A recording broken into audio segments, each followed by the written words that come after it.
créativité de langue. Les figures de style. Une figure de style, appelée aussi figure de rhétorique, est un procédé d'écriture, une manière d'écrire, qui permet d'exprimer les choses différemment de l'usage courant de la langue. Les figures de style pour l'écriture, pour bien comprendre, c'est comme les couleurs pour la peinture. Les figures de sens et de pensée. Nous avons la comparaison, qui établit un rapport de ressemblance, de similitude entre deux éléments, l'un comparé, l'autre comparant, à l'aide d'un outil grammatical. Cet homme est comme un saint. Le comparé, c'est l'homme, le comparant, c'est le saint. Le moyen, ou bien l'outil grammatical, c'est comme. Souligné comme. Parce que c'est justement cet élément-là qui fait la différence entre comparaison et métaphore. La métaphore, c'est une comparaison, mais sans outil grammatical. Je regardais le soleil, bon roi du jour, et je plongeais dans une immense rêverie. Soleil, c'est comparé, roi, c'est comparant, l'outil grammatical, il n'y en a pas. Les racines du mal. Les racines du mal, alors le comparé, c'est le mal, le comparant, c'est l'arbre. Et souvent, il est sous-entendu. La personnification. La personnification consiste à attribuer des traits humains à une chose, une idée ou à un être non humain. Le chat semblait très attentif à l'égard de cette information.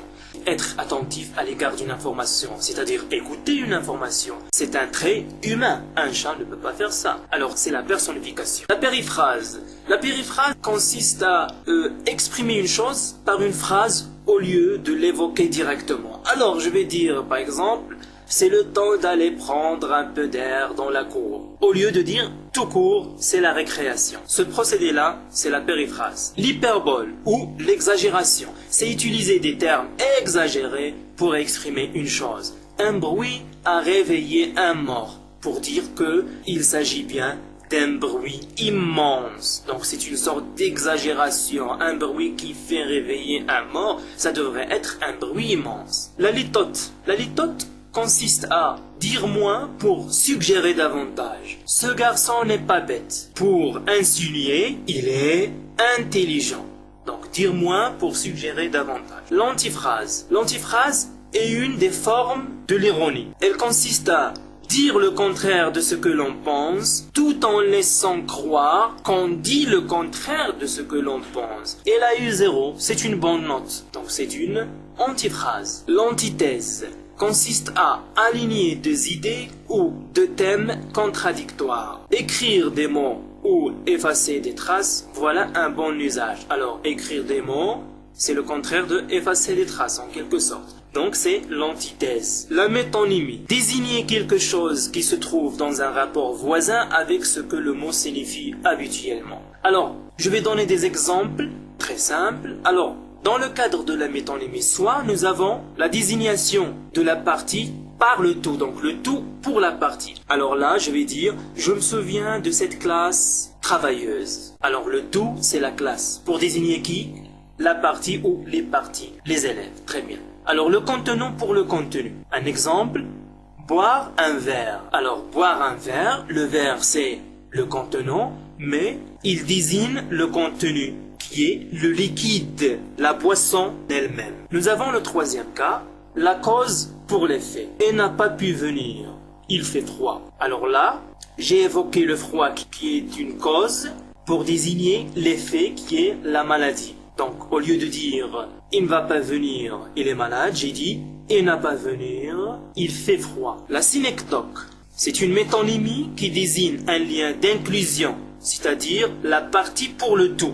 Alors, enfin le flux nous fait voir 30 voiles, c'est-à-dire les navires, parce que le voile est une partie du navire. En quelque sorte, c'est l'inverse de la première forme qu'on a vue tout à l'heure de la métonymie. L'oxymore. L'oxymore consiste à aligner deux mots contradictoires dans le même syntagme.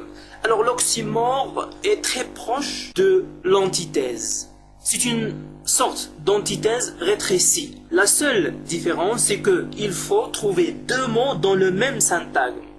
Deux mots qui sont contradictoires dans le même syntagme. Alors, son beau visage laid sourit tristement. Alors nous avons beau avec laid et nous avons sourit avec tristement. Les figures de construction. Alors le parallélisme, c'est le fait de disposer des mots selon la suite AP, AP. Nous avons l'exemple, des trains sifflés de temps à autre, des chiens hurlés de temps en temps. Alors, des trains en parallèle avec des chiens, siffler avec hurler, de temps à autre avec de temps en temps. Le parallélisme, c'est comme en mathématiques, lorsqu'on parle de droite en parallèle. Le chiasme, c'est la disposition des mots selon la suite A, B, B, A. Qui rit vendredi, dimanche, pleura.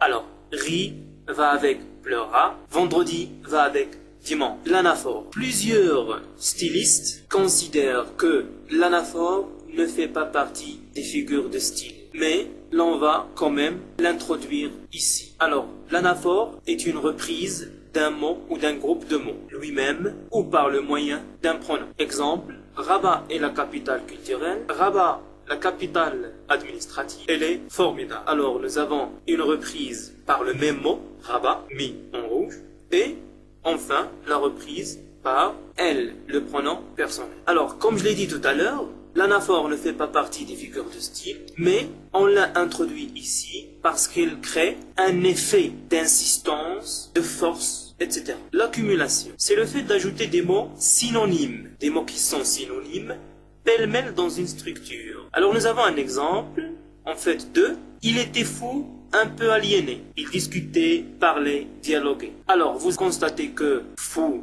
aliéné, c'est presque le même sens, ce sont des synonymes. Nous avons aussi discuté, parler, dialoguer, c'est en quelque sorte la même chose. Alors, c'est une accumulation. On ajoute des mots qui sont synonymes. S'ils ne sont pas synonymes et que l'un vient renforcer l'autre, c'est que c'est la figure de la gradation. Alors, la gradation, c'est le fait d'ajouter des mots qui renforcent la densité du sens. Et pour vous expliquer, nous avons pris le soin de mettre des mots en couleur rouge qui montrent cette progression de sens et de densité. Alors, elle avait peur, elle paniquait, elle vivait la terreur. N'était-elle pas effrayée? Alors vous avez peur, paniquer, terreur, effrayé. C'est une gradation. L'anacolute, c'est une rupture de construction, une coupure dans la structure de la phrase. Exemple, tout le travail que tu m'as demandé, je l'ai, sans faute. Alors, à la place de l'étoile, il fallait dire, tout le travail que tu m'as demandé, je l'ai fait, sans faute. Alors là, nous avons une anacolute. Parataxe, la parataxe. Alors c'est un effacement et suppression des mots de liaison. Les mots qui coordonnent souvent des conjonctions de coordination. Alors, j'ai vu la nuit noire, le ciel mécontent. Alors, à la place de l'étoile, il fallait dire j'ai vu la nuit noire et le ciel mécontent. Nous avons effacé le mot de liaison. Maintenant, c'est les figures de sonorité. Alors, allitération, c'est une répétition d'une même consonne. Le roi roulait sur la route du progrès. Alors là, vous avez la répétition soulignée en jaune de la consonne R. Quand il s'agit d'une répétition d'une voyelle, donc c'est l'assonance. Et nous avons cet exemple-là. Quand Pantagruel fut né, qui fut bien ébahi, perplexe, ce fut Gargantua, son père. Alors nous avons le en de quand et de Pantagruel et de Gargantua. Nous avons le a, Pantagruel et bailli, Gargantua. Et nous avons le u, fut, Gargantua et le né, ébahi. Dans un texte littéraire, la présence et la répétition des consonnes ou des voyelles est très significative. Nous avons là paronomase. C'est le fait de rapprocher deux mots de sens différents mais d'une sonorité proche. Le sens, il est différent mais la sonorité est proche. Par exemple, tu parles Charles, parle Charles. C'est presque la même sonorité, une sonorité qui est proche. Nous avons la contrepétrie. La contrepétrie, c'est une permutation. Mettre quelque chose à la place de quelque chose. Donc c'est une permutation de deux lettres ou de deux syllabes. Alors, nous avons l'exemple, tromper sonnette pour dire sonnet trompette. Donc, il y a une permutation entre trompe et sonne. Tromper sonnette, sonnet trompette. Fin de cette séance.